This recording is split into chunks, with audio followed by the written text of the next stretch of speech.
Welcome to our channel. Andhra Pradesh group 1 2018కి సంబంధించినటువంటి ఎగ్జామ్కి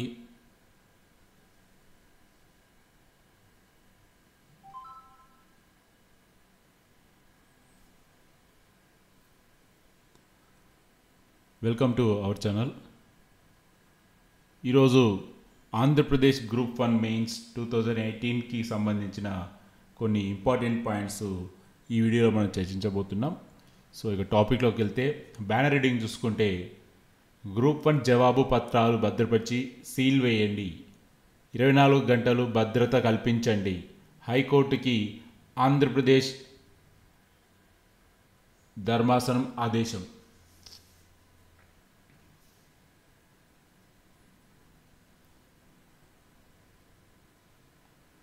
welcome to our channel.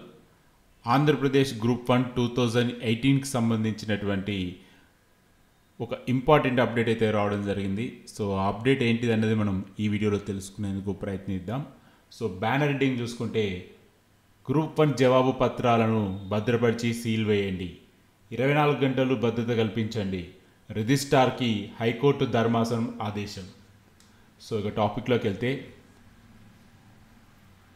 APPSC నిర్వహించిన 2018 నాటి గ్రూప్ 1 మెయిన్స్ జవాబు పత్రాలను భద్రపరచాలని హైకోర్టు ఆదేశించింది. 2 రోజుల క్రితం విచారణలో ఇచ్చిన ఆదేశాల మేరకు జవాబు పత్రాలు కోర్టుకు అందించేందుకు సిద్ధం చేశామని అడ్వకేట్ జనరల్ బుధవారం నివేదించారు. మొత్తం 325 మంది అభ్యర్థులు జవాబు పత్రాలు 21 సీల్డ్ బాక్సులలో ఉన్నాయని తెలిపారు. ఈ వివరాలు పరిగణలోకి తీసుకున్న న్యాయమూర్తులు వాటిని రిజిస్ట్రార్ జ్యుడిషియల్కి అందజేయాలని ఏపీపీఎస్సీ అధికారులను ఆదేశించింది. వాటిని లెక్కించిన అనంతరం మాన్యువల్ విధానంలో మూల్యాంకన చేసిన జవాబు పత్రాలతో పాటు డిజిటల్ మూల్యాంకన చేసిన పత్రాలతో కూడిన సీడీలని ప్రత్యేక గదిలో భద్రపరిచి సీల్ వేయాలని రిజిస్ట్రార్ జ్యుడిషియల్కు న్యాయమూర్తులు స్పష్టం చేశారు. పత్రాలు భద్రపరిచిన గదికి 24 గంటలు సెక్యూరిటీ కల్పించాలని, సీసీ కెమెరాలు ఏర్పాటు చేయాలని ఆదేశించారు. కేసు తదుపరి విచారణని నవంబర్ 11కి వాయిదా వేశారు.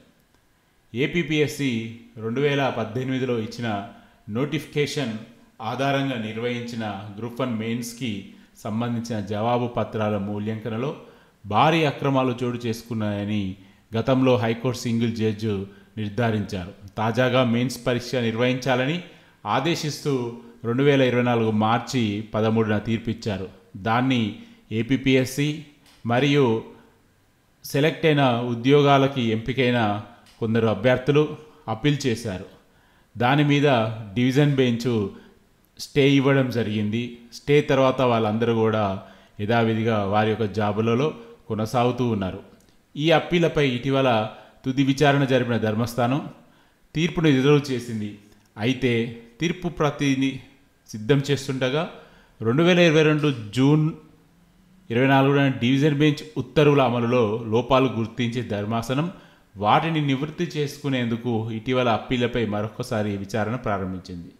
సో ఓవరాల్గా చూసుకుంటే ఎట్టకేలకి ఏపీపీఎస్సీ 325 మంది అభ్యర్థుల జవాబు పత్రాలని 21 సీల్డ్ బాక్సుల్లో ఆంధ్రప్రదేశ్ హైకోర్టు డివిజన్ బెంచ్కి అయితే వీళ్ళు అందించడం జరిగింది.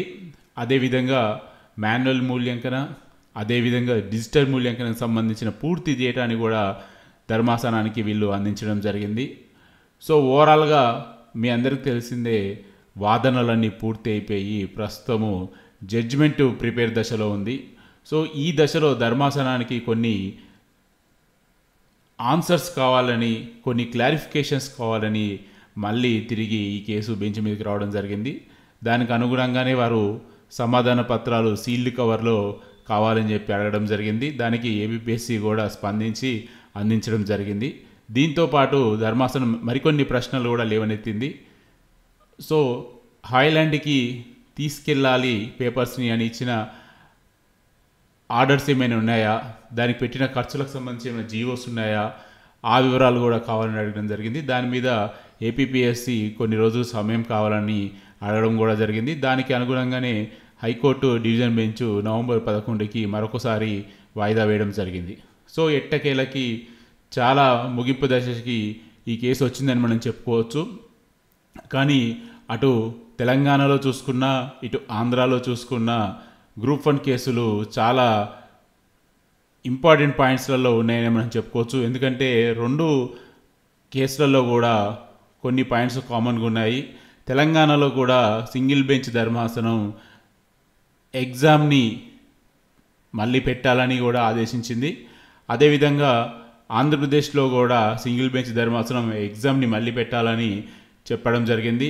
ఈ రెండు సందర్భాల్లో కూడా అటు ఏపీపీఎస్సీ కానీ ఇటు టీజీపీఎస్సీ కానీ ధర్మాసనం దగ్గరికి వెళ్ళి స్టే తీసుకొని వాళ్ళందరికీ ఉద్యోగాలు కల్పించి ఉద్యోగాల్లో కొనసాగించేలా చేస్తున్నారు. సో మరి ఒక్కసారి కనుక తీర్పు అటు ఇటు మారేది ఉంటే మరి వీళ్ళందరికీ కూడా ఉద్యోగాలు ప్రశ్నార్థకంలోకి వెళ్ళిపోతాయి. బట్ ప్రభుత్వం మాత్రం చాలా క్లియర్గా చెప్తుంది, ఇవన్నిటి మీద కూడా మేము వాళ్ళ దగ్గర ఆల్రెడీ డిక్లరేషన్ తీసుకున్నామని, ఒకవేళ కేసు వాళ్ళకి వ్యతిరేకంగా వస్తే వాళ్ళకి ఎటువంటి హక్కులు కల్పించమని కూడా వీరు పదే పదే చెప్తున్నారు. కానీ దాని బదులు మరికొన్ని రోజులు వేచుండి ఈ కేసు క్లియర్ అయిపోయిన తర్వాత వారికి సెలెక్ట్ అయిన అభ్యర్థులకి ఆర్డర్స్ ఇవ్వడం ద్వారా ఇటువంటి అనవసర సమస్యలు లేకుండా ముందుకు వెళ్ళిపోయే అవకాశం ఉండేది. కానీ ప్రభుత్వం అలా కాకుండా వారి యొక్క పాలసీస్ మేరకు ముందుకు వెళ్ళిపోవడం ద్వారా ఈ సమస్య మరింత జటిలంగా మారుతుంది. చూడాలి మరి రెండు తెలుగు రాష్ట్రాల్లో రాబోయే రోజుల్లో ఎలాంటి సంచలనాత్మకమైన తీర్పులు గ్రూప్ 1 మీద ప్రజలు వినబోతున్నారో వేచి చూడాలి. సో ఇది ఫ్రెండ్స్ ప్రస్తుతం ఉన్నటువంటి అప్డేట్. మరొక అప్డేట్తో మళ్ళీ కలుద్దాం. Stay tune.